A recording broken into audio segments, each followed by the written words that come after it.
कहानी शुरू होने से पहले जो भी चैनल पर नया है जल्दी से चैनल को सब्सक्राइब कर लेना, क्योंकि आपका एक सब्सक्राइब हमारे लिए काफ़ी वैल्यूएबल होता है। तो चलिए जल्दी से कहानी को शुरू करते हैं। कहानी की शुरुआत होती है एक लंबे और सुनसान हाईवे से जो अमेरिका के किसी वीरान इलाके में है। यहाँ पर हम एक पुरानी मर्सिडीज कार को देखते हैं जिसमें दो दोस्त बैठे होते हैं जो शोर शराबे से कुछ दूर वक्त गुजारने के लिए सफ़र पर निकले हैं। यहाँ हमें इन दोनों दोस्तों के बारे में एक अजीब बात पता चलती है। ये दोनों दोस्त एक दूसरे को गैरी कह के पुकारते हैं। शायद ये इनका कोई निकनेम है या इनकी दोस्ती का कोई कोड वर्ड है। कार के अंदर कोई खास बातचीत नहीं हो रही होती, बस इंजन की आवाज और रेडियो पर बजने वाला हल्का म्यूजिक सुनाई दे रहा होता है। दरअसल इन दोनों के बीच एक गहरा बॉन्ड है। इन्हें एक दूसरे से बातचीत करने के लिए लफ्जों की जरूरत नहीं पड़ती। गाड़ी लगातार चलती रहती है और बाहर का नज़ारा धीरे धीरे बदल रहा होता है। पहले हरे भरे पेड़ दिखाई दे रहे थे और अब वहीं सूखे इलाके शुरू हो जाते हैं। अब यहाँ पर कुछ ही देर बाद वो गाड़ी को एक विल्डरनेस ट्रैक के पास रोकते हैं जहाँ से जंगल और पहाड़ शुरू होते हैं। दरअसल ये एक हाइकिंग ट्रैक है जहाँ पर लोग घूमने के लिए आते हैं और नेचर का मजा लेते हैं, लेकिन आज यहाँ पर कोई नहीं होता। ये दोनों दोस्त कार से बाहर निकलते हैं और अपने कपड़े और जूते ठीक करते हैं ताकि वो पैदल चल सकें। इन दोनों के पास ना तो कोई बड़ा बैग होता है और ना ही कोई पानी की बोतल और ना ही कोई मैप होता है, क्योंकि इन्हें लगता है कि वो सिर्फ थोड़ी देर के लिए ही अंदर जाएंगे, अंदर घूमेंगे और वहां से वापस चले आएंगे। लेकिन यही इनकी सबसे बड़ी गलतफहमी होती है और उन्हें इस बात की भनक भी नहीं होती कि ये सफर उनकी मौत का कारण बनने वाली है। तो चलिए देखते हैं कि कैसे ये दोनों दोस्त यहाँ से सरवाइव करके निकल पाएंगे। वो अपना सफर पैदल ही शुरू कर देते हैं। शुरुआत में तो सब कुछ नॉर्मल लगता है, मौसम भी अच्छा होता है और एक दूसरे से वो दोनों पुराने गेम्स और टीवी शोज की बातें करते हैं। यहाँ पर हमें दिखाया जाता है कि वो एक डिसाइडेड रास्ते पर चल रहे हैं जहाँ बोर्ड लगे होते हैं। ये दोनों काफी तेजी से चल रहे होते हैं, लेकिन थोड़ी दूर चलने के बाद इनमें से केसी कहता है कि हमें इस बने हुए रास्ते से हटकर चलना चाहिए। दरअसल उसने सुना है कि यहाँ एक चीज है जो देखने लायक है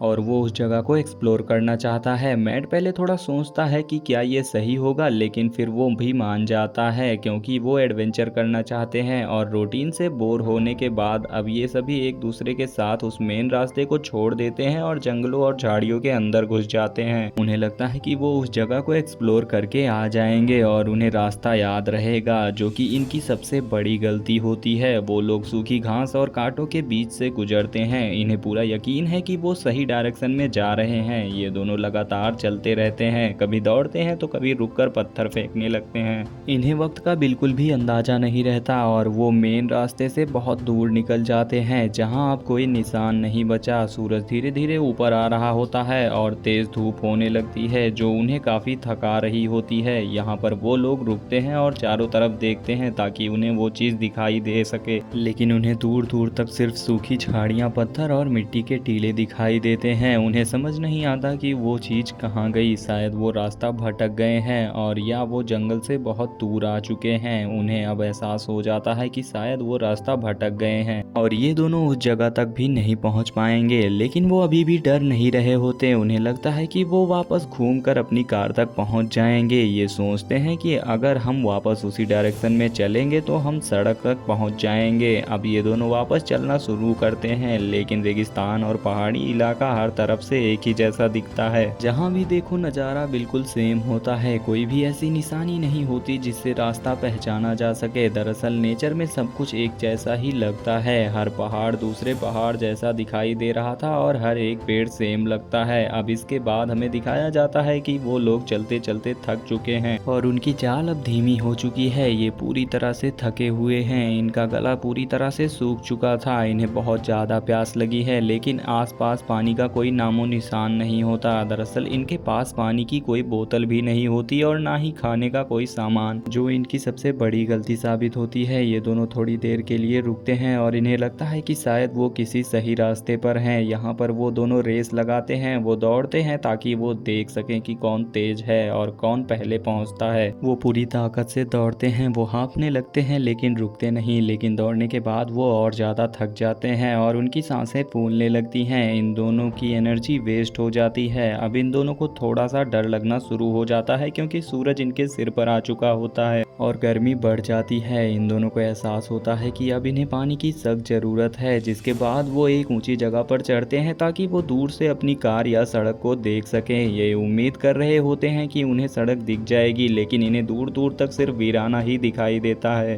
हर तरफ सिर्फ पहाड़ और जंगल होता है, कोई सड़क या इंसान नजर नहीं आता, बस खामोशी होती है। अब इसके बाद वो एक बड़े पत्थर के पास पहुंचते हैं। इनमें से एक गैरी उस बड़े पत्थर के ऊपर चढ़ने की कोशिश करता है ताकि वो ऊपर से रास्ते को देख सके। दूसरा गैरी नीचे खड़ा होकर उसे देख रहा होता है और उसे गाइड करने की कोशिश करता है। वो कहता है कि थोड़ा लेफ्ट हो जाओ, लेकिन ऊपर वाला गैरी हिल नहीं पाता। वो बहुत डर जाता है, उसे लगता है कि अगर वो गिरा तो उसकी हड्डियां टूट जाएंगी और उसकी मौत हो जाएगी। दूसरा गैरी नीचे मिट्टी इकट्ठा करना शुरू कर देता है ताकि एक सॉफ्ट जगह बन सके। वो मिट्टी को एक मैट्रेस की तरह बना देता है ताकि अगर गैरी गिरे तो उसे चोट ना लगे। वो कहता है कि तुम कूद जाओ, मिट्टी तुम्हें बचा लेगी और मैं तुम्हें पकड़ लूंगा। ऊपर वाला गैरी बहुत डरा हुआ होता है, लेकिन उसके पास कोई और रास्ता भी नहीं बचा होता। आखिरकार वो हिम्मत करके कूद जाता है और वो सही सलामत नीचे मिट्टी पर आ जाता है। लेकिन इस हादसे के बाद इनका डर और भी ज्यादा बढ़ जाता है। उन्हें लगता है कि ये जगह उन्हें मारने की कोशिश कर रही है। अब धीरे धीरे सूरज ढल जाता है और शाम हो जाती है। अब जैसे जैसे अंधेरा होने लगता है तो ठंड भी उसके साथ साथ बढ़ने लगती है। रेगिस्तान में रात होते ही मौसम बदल जाता है, गर्मी खत्म हो जाती है और ठंडी शुरू हो जाती है। रात के अंधेरे में ये दोनों खामोश बैठे होते हैं। इन्हें अब दूसरा दिन शुरू हो चुका होता है और उन्होंने पिछले 24 घंटों से पानी की एक बूंद भी नहीं पी है। इनके होंठ सूख कर फटने लगते हैं और गला सूख जाता है। इन्हें बोलने में भी मुश्किलें हो रही होती हैं। ये लोग फिर से चलना शुरू कर देते हैं। वो एक डायरेक्शन पकड़ लेते हैं और बस चलते रहते हैं। धीरे धीरे इनकी चाल धीमी हो जाती है। वो पहले की तरह तेज नहीं चल पा रहे होते हैं। उनके जिस्म में पानी की कमी हो रही होती है और उनकी एनर्जी अब खत्म हो चुकी है।